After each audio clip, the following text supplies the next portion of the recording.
everybody your way to do something that's very, very good. And he is no respecter of person. Is that not so? Yeah, that's so. But now back to the praise house. Y'all heard what I said, ain't it? It was the first place we could be by ourselves.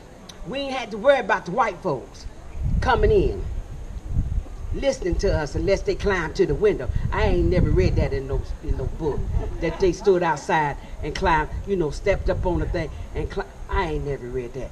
But anyway, we was by ourselves, and in doing so, we were able to talk about the situation that we found ourselves to be in. Now, there's two main characters in the praise house that you need to know something about. There were a lot of African countries involved from the west side of Africa. Now, I'm not saying that they didn't go over there and steal some people from the east coast of Africa, but mainly 3 out of 4 Africans would come from the west coast.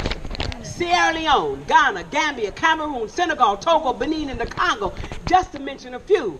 Mixed up with England, Ireland, Scotland, Wales, Spain, France, Portugal, and Germany, just to mention a few. But now 2 main tribes, and I'm going to use them because I grew up with the phrase house Negroes and field Negroes. Now, let me start with the field Negroes. They would have been the Bantus. Now, I like the Bantus. The Bantus refused to pick up the European ways. So they became the field Negroes. And you know what? They fought so much that 2 to 3 years after capturing the Bantus, white folks stopped getting them, because them Africans would raise hell. But now, what you can see that remains from the Bantu is when we sing and dance movements, because the Bantu maintained his Africanism. Now, what do I mean by that? Gladys, come here and stand next to me for a minute right here. Now, Gladys is the Bantu, and I'm the lady from Europe. Okay. And I'm going to give you, okay. Amazing grace, how sweet the sound. Now, sing the way we sing in church. Amazing grace, how sweet. All right. The sound. Now see, that's the Bantu. That's the Bantu. That's the Bantu.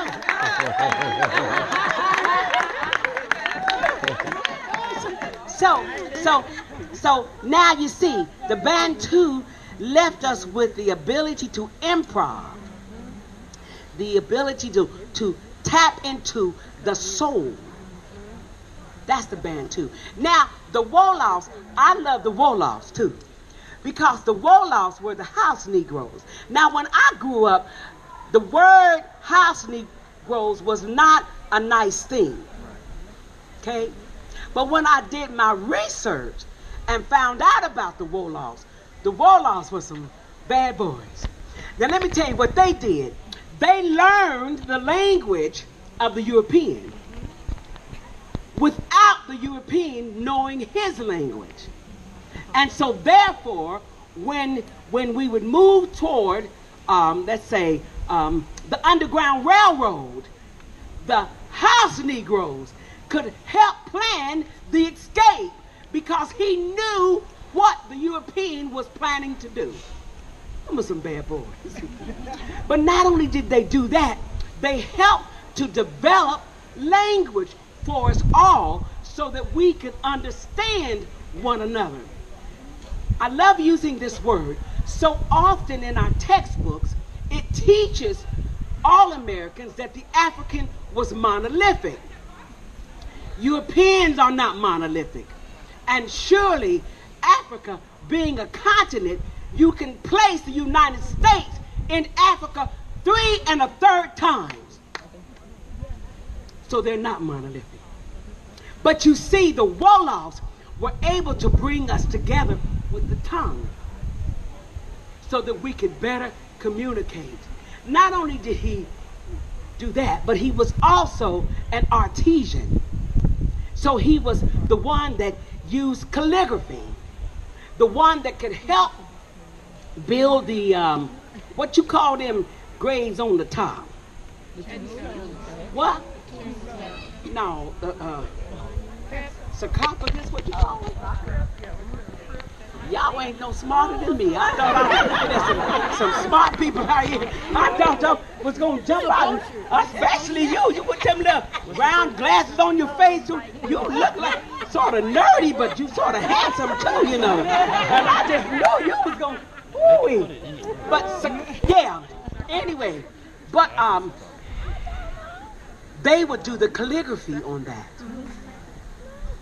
And if you go to Penn Center, you will see some of the graves. If you go behind the back of Penn Center, if you travel over to Defusky, you can see some of their handwriting. Oh, the Wolofs, they were some bad boys too. But now I done told you just enough that should whet your appetite. Don't ever take one person's word. Go and study to show thyself approved. Go and study and learn who you are. And I'm not just talking about or talking to black Americans, but I'm talking to white Americans as well, so that you can remove whatever mess that's in your head. You can just cut it open like this here and take that. If Pastor wasn't sitting here, I would tell you what to do. I would tell you like this: cut your head open and take that doo-doo out and put some new doo-doo in. How's that? What's the never? You got my point, ain't it? Lord Jesus. Oh, Lordy. But I'm going to tell you this story, then we're going to get back singing.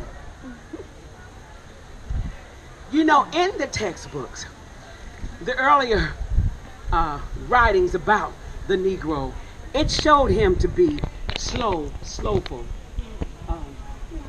lazy, couldn't think. But when you wasn't a wise man, but when you listen to the Negro spirituals, you should know that that wasn't true. But now this story addresses that. There was this man, a big plantation owner from, they say, England. I ain't been there. They told me the story, and I'm gonna tell y'all. I believe it to be true, but I ain't know. And he was called, because he was an important man, he was called to come down to the townhouse to talk business about the city. So he got all dressed up. Now, he was a proper and a proud man. Oh, yes, sir. He stood about 5'6" back then. That was tall, you know. So he was a tall man. And he told John was his servant boy. And he told John to help get his clothes together so he could get ready to go down to the townhouse. John did exactly that right there. So he helped the master put his pants on. And them pants was, just right. Then John helped him put his boot on. So he looked at his boot and he did like that to make sure they would shine. Oh, Lord. Then he put his shirt on, and the shirt was white, like the cloud. And it had the ruffle in it, you know, looking like freshly washed cauliflower. And he looked so good and handsome. He said, John, can you help me put my vest on? So John helped him put the vest on. John helped me with my coat. John helped him put the top coat on. So he was such a proud and a vain man. He stood in the mirror and he looked at himself. Oh, he turned around like this here and he tried to look at the back of himself.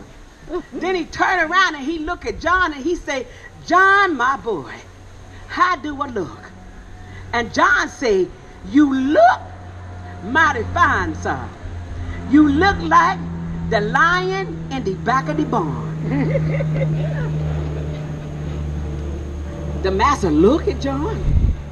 He so vain, he took another look at himself. My. John, he ain't quite understanding John. Now John getting a little tick with the master. He said, yes, sir. How do I look? I didn't tell you. Sir, you look like the lion in the back of the barn.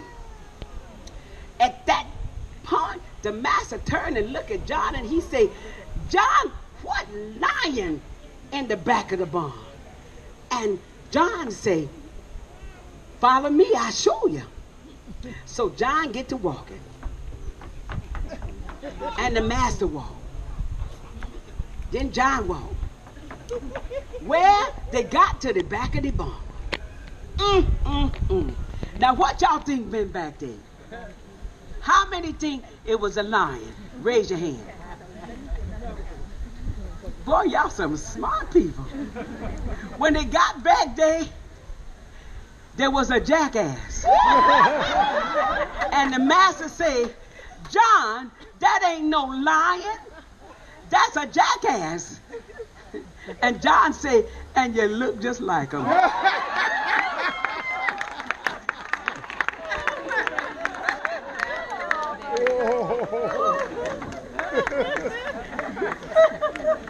Please study the life and the music of the Praise House. In the 1800s, there you will find the African not only singing plantation melodies, and I'll give you an example of that, and then they would sing spirituals as well. But around the low country of South Carolina, you must remember that the islands here, because of isolation, we continue to maintain the African culture because of isolation. So for the most part, unless you're in the mainland where integration would readily take place, here we tend to sing plantation melodies, traditional music. And for those of us who feel like we have a role, we will sing great arrangements of the Negro spiritual.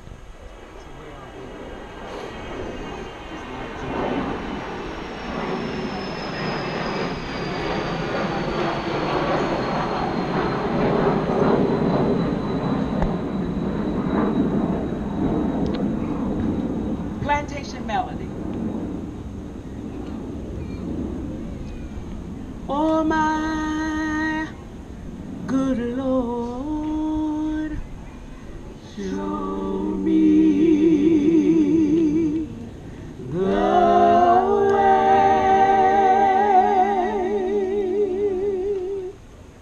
Oh my good Lord, show me the